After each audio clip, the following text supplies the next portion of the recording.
Hello, what is up mga moms or sir ma'am? Ako po si Ralph C. Fry, isang visual artist from Manila, and today we are going to customize the ZD Toys Captain America 14 inches tall or 1/5 scale to mga moms. Ang ganda ng shield, around 4.5 inches yung diameter niya.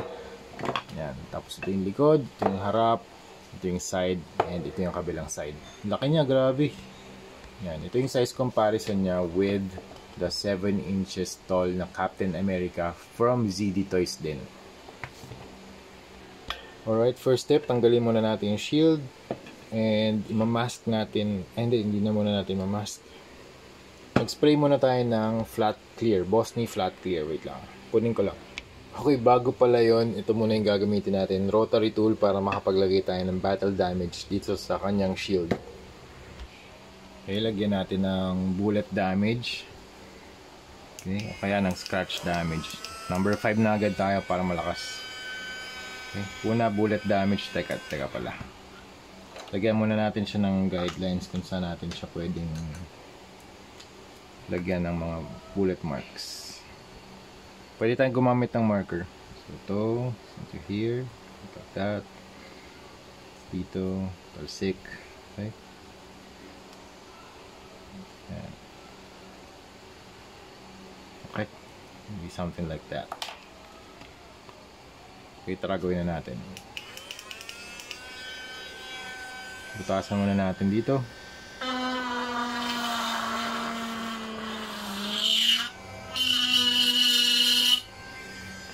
Okay, malalim muna.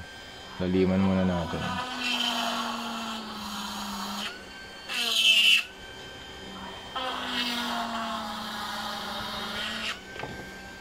Tapos, saka natin lalagyan ng line.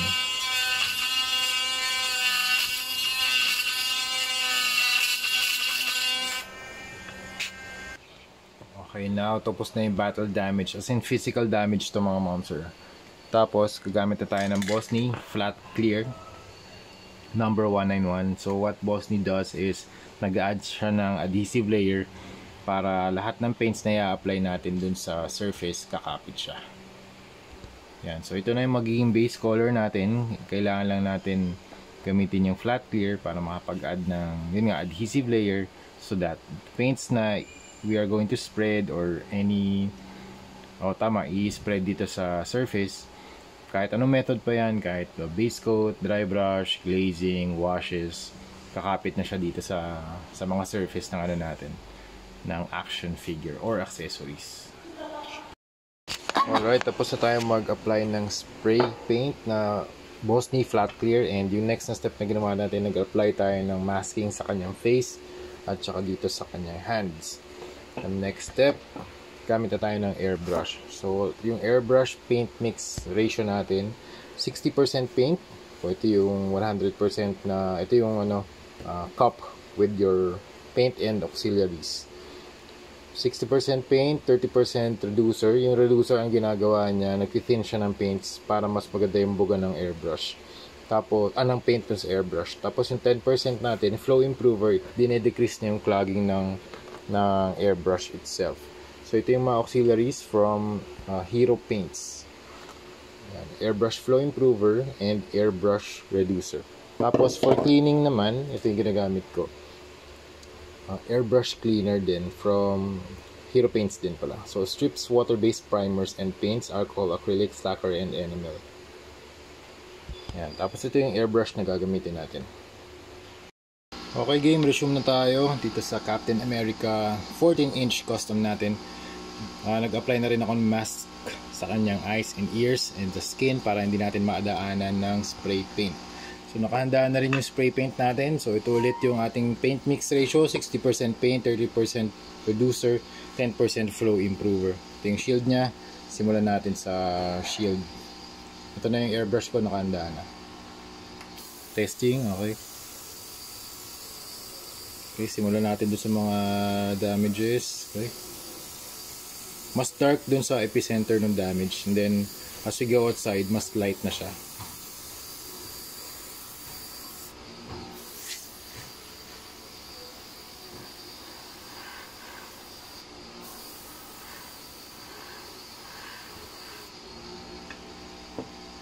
Punasan lang natin. Okay, same lang din sa body. Daanan lang din natin yung mga areas kung saan nag-intersect yung mga armor plates. Tulad dito, or in this case, yung kanyang Captain America suit.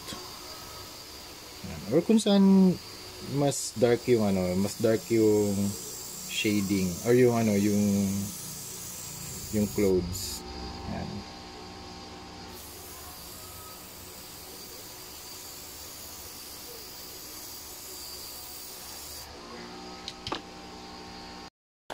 Alright, tapos na tayo dito sa airbrush natin kay Captain America. So tinanggal ko na rin yung mask and nag-aral din ako. Tiningnan ko sa YouTube kung paano mag-paint ng skin tones. So dito ay apply natin. So warm yellow and red yung gagamitin natin for the washes. So ano muna tayo? Yellow wash muna. Tapos red wash and then some skin tone na wash just in case magkaroon siya ng red spots. So let's see. Ito muna, yellow muna. Alright, very thin layer of paint lang to very thin lang para magkaroon lang siya ng warmth kasi super pale ng skin ni Captain America dito. Ayan. So, meron tayong in-apply dito na flat clear na top coat para kumapit yung paint natin. So pagkatapos nating lagyan siya ng yellow, i-wash agad natin. Dab agad natin ng tissue paper. Magkaroon lang siya ng warmth. Okay?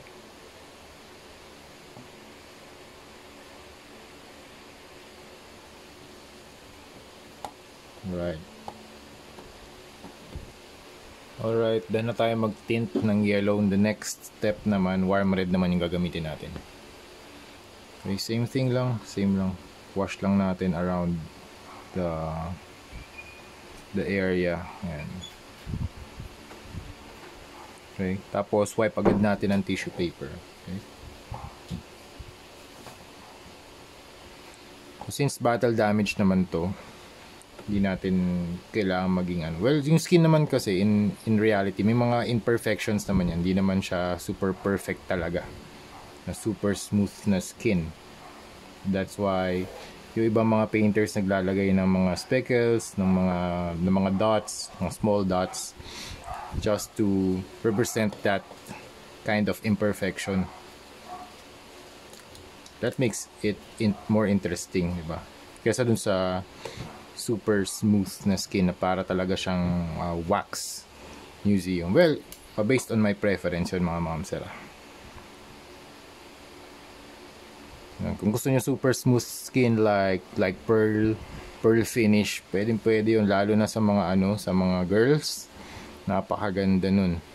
Pero this type of custom, this battle damage Captain America, yun yung gusto ko. Ito yung gusto kong gawing style dito sa painting ng skin tone. Actually, first time ko to ginagawa nag-search lang ako sa YouTube kung paano. Tapos para matutunan ko talaga siya, ina-apply ko. So ganun. Manonood ako tapos i-apply ko. Ganun yung learning method. So kanya-kanya tayong learning method on how we develop our skills. Yun yung yun yung style ko din. I watch, I research, and then I apply. Yan. So just to get this skin tone running, ito na yung ginagawa natin. Yellow and red washes pa lang yung ginagawa natin pero I can see na medyo nag-change na nga yung yung skin tone niya. Yan. Kung pwede tayo mag-apply ng more red dito sa kanyang lips. Yan. Pero very subtle lang yan. Very subtle lang. Tsaka dito sa may mata. Yan. Kasi sa ibang areas naman ng skin natin, meron tayong mga red na sections. Like sa nose, sa lips. Yan. Okay, since battle damage si Captain America dito sa gagawin nating custom, we are going to add some blood effects. Alright, we are going to do some blood effects here sa ilalim ng kanyang left cheek.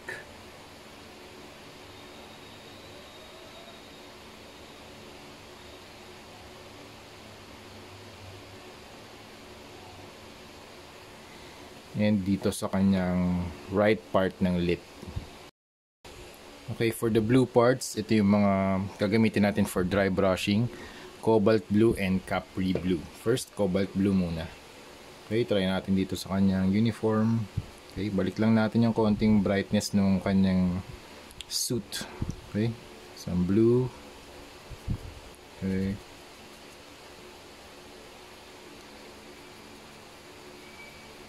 Di natin na-overlap lahat ng areas. Pili lang tayo kung saan tumatama yung ilaw. Ayan. Usually yan dito sa chest. Ayan. Sa thighs, sa shoulders. Ayan. Alright, next na color na gagamitin natin for the highlights, light turquoise. Okay, try natin dito sa kanyang uniform.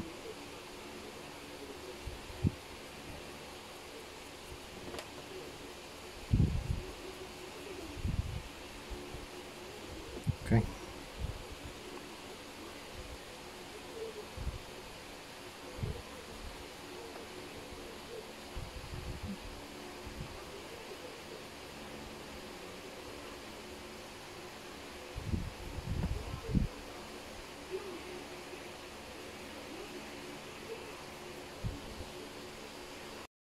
Okay, last layer. Mag-apply tayo ng white and mix with turquoise para mas malakas yung contrast ng ating highlights. So, ito na yung last na highlights natin. Yan. Ito na yung status niya. Yan, pati likod. Okay? Mix lang natin itong dalawa. Okay, let's try here sa kanyang uniform. Okay, yan. Yan, mas malakas yung contrast ng white. Yan. Tapos nagkakaroon siya ng highlights. Yan.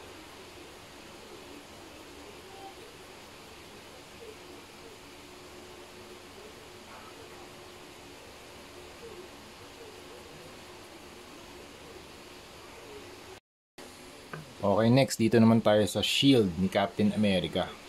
And we are going to use silver for dry brushing. So, start tayo dito sa epicenter ng damage. So, you can do this point, and then outward. Pwede natin gawin yan habang niro-rotate yung piece. Okay.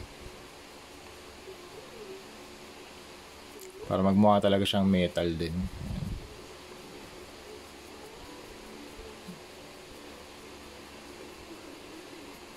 Okay, dito rin.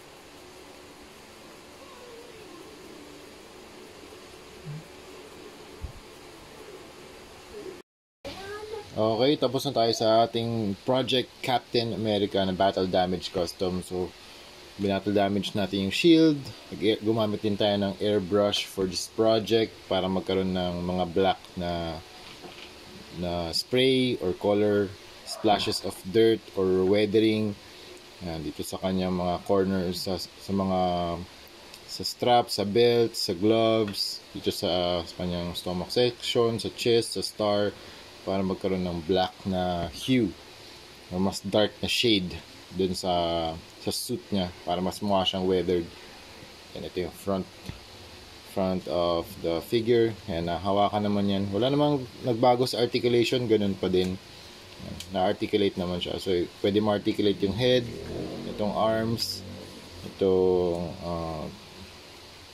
basic articulation lang siya. Pero, ang ganda ng gawa ng ZD Toys dito. 14 inches tall na Captain American. Laki nito. 1/5 scale to. Mas malaki pa to sa... Mas malaki siya sa Hot Toys.